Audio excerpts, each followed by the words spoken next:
Για περισσότερο από μισό αιώνα η σελήνη στεκόταν εκεί, γνώριμη, φωτεινή, σχεδόν αυτονόητη. Ήταν πάντα παρούσα στο νυχτερινό ουρανό σαν μια υπενθύμηση ότι ο άνθρωπος κάποτε τόλμησε να φτάσει εκεί. Και όμως για δεκαετίες δεν επέστρεψε ποτέ.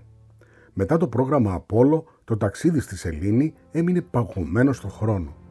Όχι επειδή χάθηκε η τεχνολογία, αλλά επειδή χάθηκε ο λόγος. Τότε η σελήνη ήταν σύμβολο.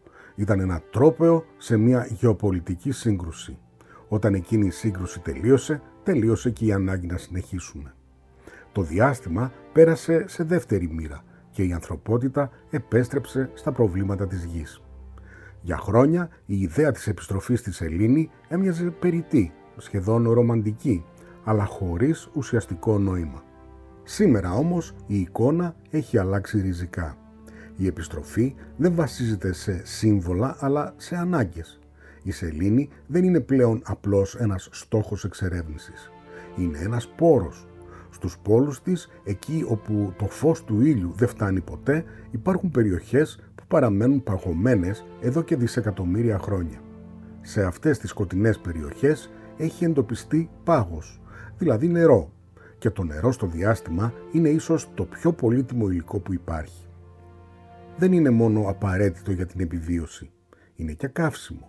Μπορεί να διασπαστεί σε υδρογόνο και οξυγόνο και να χρησιμοποιηθεί για προώθηση, για παραγωγή ενέργειας, για δημιουργία υποδομών. Με άλλα λόγια, η σελήνη μπορεί να μετατραπεί σε σταθμό ανεφοδιασμού, σε ένα σημείο όπου τα διαστημόπλια δεν θα ξεκινούν πλέον από τη γη φορτωμένα με όλα όσα χρειάζονται, αλλά θα εξοπλίζονται εκεί. Και εδώ αρχίζει το πραγματικό διακύβευμα. Δεν πρόκειται πλέον για το ποιος θα φτάσει πρώτος, πρόκειται για το ποιος θα αποκτήσει παρουσία, ποιος θα έχει πρόσβαση στους πόρους, ποιος θα ελέγξει τις υποδομές. Δεν είναι ψυχρός πόλεμος, αλλά είναι κάτι εξίσου σημαντικό. Είναι ένα νέο κεφάλαιο στην ιστορία της ανθρωπότητας, όπου το διάστημα πάβει να είναι απλώς τόπος εξερεύνησης και γίνεται πεδίο δραστηριότητας. Μέσα σε αυτό το πλαίσιο γεννήθηκε η αποστολή Artemis 2. Όχι ως μεμονωμένη αποστολή, αλλά ως μέρος ενός σχεδίου που εκτείνεται σε χρόνια, ίσως και δεκαετίες. Ένα σχέδιο που δεν στοχεύει απλώς να επιστρέψει, αλλά να μείνει. Στην καρδιά αυτής της αποστολής βρίσκονται 4 άνθρωποι. Οι 3 είναι Αμερικάνοι. Ο Ράιντ Wiseman, ο διοικητής, ένας άνθρωπος που κουβαλά την ευθύνη του ταξιδιού. Ο Βίκτορ Γκλόβερ, πιλότος, εκπαιδευμένος να διαχειρίζεται το απρόβλεπτο. Η Κριστίνα Κοχ, που έχει ήδη ζήσει για μήνες στο διάστημα και γνωρίζει τι σημαίνει απομόνωση και αντοχή.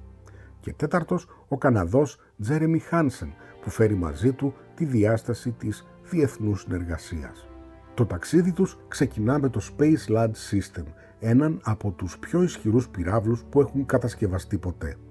Δεν είναι απλώς ένα μέσο μεταφοράς, είναι η δύναμη που δίνει την αρχική όθηση, την βολή που χρειάζεται για να ξεφύγει το σκάφος από τη βαρύτητα της γης.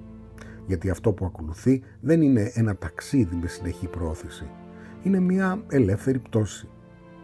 Από τη στιγμή που το Orion αποδεσμεύεται από τον πύραυλο, δεν οδηγείται προς τη σελήνη με κινητήρες. Αντίθετα, ακολουθεί μια βαλιστική τροχιά. Είναι σαν να έχει εκτοξευθεί και να αφήνεται να κινηθεί μέσα στο βαρυτικό πεδίο της γης και της σελήνης. Μικρές διορθώσεις πορείας γίνονται, αλλά η βασική κίνηση καθορίζεται από τη βαρύτητα. Είναι μια διαδρομή που θυμίζει περισσότερο ελεύθερη πτώση παρά πτήση. Τα ηλιακά πάνελ που ανοίγουν στο διάστημα συλλέγουν ενέργεια από τον ήλιο και τη μετατρέπουν σε ηλεκτρική, φορτίζοντας τις μπαταρίες που κρατούν ζωντανά τα συστήματα του Orion. Η κίνηση του σκάφους προέρχεται από την αρχική όθηση και από τους νόμους της φυσικής. Καθώς το σκάφος απομακρύνεται από τη γη, η σιωπή γίνεται απόλυτη. Δεν υπάρχει αέρας, δεν υπάρχει αντίσταση, δεν υπάρχει τίποτα που να θυμίζει το περιβάλλον που γνωρίζουμε. Και κάπου εκεί η γη αρχίζει να μικραίνει. Αυτό που πριν ήταν ολόκληρος ο κόσμος, τώρα γίνεται ένα σημείο φωτός. Η τροχιά που ακολουθεί το Orion είναι η λεγόμενη Free Return Trajectory, Μια τροχιά που εξασφαλίζει ότι ακόμα κι αν όλα πάνε στραβά, το σκάφος θα επιστρέψει στη γη ακολουθώντας τη φυσική καμπύλη της κίνησής του γύρω από τη σελήνη. Είναι μια μορφή ασφάλειας που βασίζεται όχι σε μηχανές, αλλά στους ίδιους τους νόμους του σύμπαντος. Κατά τη διάρκεια αυτής της πορείας, η αποστολή ξεπερνά κάθε προηγούμενο όριο.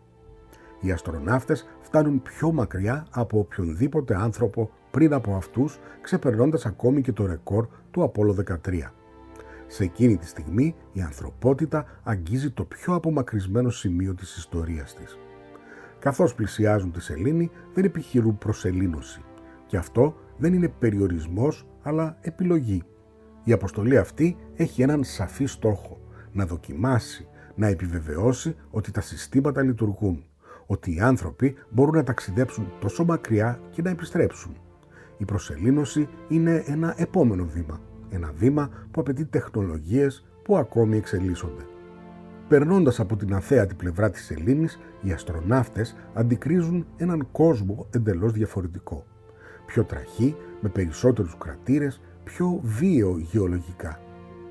Ένας τεράστιος κρατήρας δεσπόζει στο τοπίο, ενώ δύο μικρότεροι αποκτούν ανεπίσημα ονόματα από το πλήρωμα, μια μικρή ανθρώπινη παρέμβαση σε έναν τόπο που δεν έχει γνωρίσει ποτέ ζωή. Κατά τη διάρκεια αυτής της φάσης παρατηρούν και φαινόμενα που ελάχιστοι άνθρωποι έχουν δει. Μια έκλειψη ηλίου από βαθύ διάστημα και λίγο αργότερα την ανατολή της γης πίσω από τον σεληνιακό ορίζοντα. Ένα μπλε φως που ξεπροβάλλει μέσα από το σκοτάδι και μια εικόνα που αλλάζει την αντίληψη για το τι είναι σπίτι.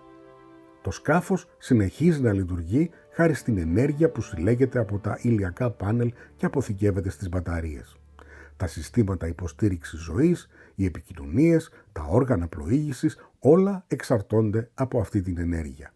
Στις άκρες των πάνελ, κάμερες καταγράφουν συνεχώς το εξωτερικό του σκάφους. Και σε μία από αυτές τις εικόνες αποτυπώνεται μία από τις πιο χαρακτηριστικές στιγμές της αποστολής. Μέσα από ένα από τα παράθυρα του Οράιον φαίνεται η Κριστίνα Κοχ να χαμογελά, κρατώντας τη μασκό της αποστολής. Η εικόνα προέρχεται από κάμερα τοποθετημένη στα πάνελ, δείχνοντας το σκάφος απ' έξω. Δεν είναι μία selfie με την κλασική έννοια, είναι μία ματιά προς τα μέσα, από το κενό του διαστήματος προς τον άνθρωπο. Και ίσως γι' αυτό είναι τόσο δυνατή. Οι επικοινωνίες με τη γη αποτελούν κρίσιμο κομμάτι της αποστολής. Πέρα από τα παραδοσιακά ραδιοκύματα, δοκιμάζονται και νέες τεχνολογίες, όπως η επικοινωνία με λέιζερ που επιτρέπει τη μετάδοση μεγάλων ποσοτήτων δεδομένων με υψηλή ταχύτητα. Σε τέτοιες αποστάσεις, η πληροφορία γίνεται εξίσου σημαντική με την ίδια την επιβίωση. Η επιστροφή είναι το πιο επικίνδυνο κομμάτι. Καθώς το σκάφος επιστρέφει προς τη γη, η βαρύτητα το επιταχύνει. Δεν υπάρχει φρένο. Όταν εισέρχεται στην ατμόσφαιρα, ο αέρας μπροστά του συμπιέζεται και μετατρέπεται σε πλάσμα.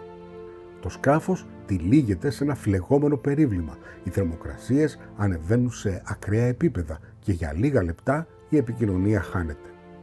Είναι η στιγμή που όλα κρίνονται. Και μετά, σχεδόν απότομα, η ένταση μειώνεται. Τα αλεξίπτωτα ανοίγουν, η ταχύτητα πέφτει και το Οράιον προσθαλασσώνεται στον ωκεανό. Ένα ταξίδι σχεδόν 10 ημερών ολοκληρώνεται. Αλλά στην πραγματικότητα μόλις τώρα αρχίζει. Η επόμενη φάση δεν είναι απλή. Η ιδέα της επιστροφής στη σελήνη συνδέεται με κάτι πολύ πιο φιλόδοξο. Τη δημιουργία βάσης, μιας μόνιμης παρουσίας. Ένα περιβάλλον όπου ο άνθρωπος θα μπορεί να ζει και να εργάζεται για μεγάλα χρονικά διαστήματα. Αλλά αυτό απαιτεί τεχνολογίες που ακόμη δεν έχουν ολοκληρωθεί. Συστήματα υποστήριξης ζωής, προστασία από ακτινοβολία, κατασκευή υποδομών, όλα αυτά βρίσκονται ακόμη σε εξέλιξη. Το σχέδιο περιλαμβάνει πιθανώς και τη δημιουργία ενός σταθμού σε τροχιά γύρω από τη σελήνη, ενός ενδιάμεσου σημείου από το οποίο θα ξεκινούν αποστολές προς την επιφάνεια. Μια προσέγγιση βήμα-βήμα που μειώνει το ρίσκο και αυξάνει τις πιθανότητες επιτυχίας. Και ο λόγος για όλα αυτά δεν περιορίζεται στη σελήνη. Η χαμηλότερη βαρύτητά της σημαίνει ότι τα διαστημόπλια μπορούν να φύγουν από εκεί πολύ πιο εύκολα από ό,τι από τη Γη. Αυτό την καθιστά ιδανικό εφαλτήριο για αποστολές προς άλλους πλανήτες όπως ο Άρης.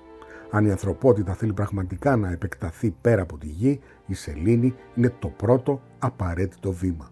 Το Artemis 2 δεν είναι απλώς μία αποστολή. Είναι η αρχή μιας διαδικασίας που μπορεί να αλλάξει τη θέση του ανθρώπου στο σύμπαν. Δεν είναι μία επιστροφή στο παρελθόν. Είναι ένα άνοιγμα προς το μέλλον.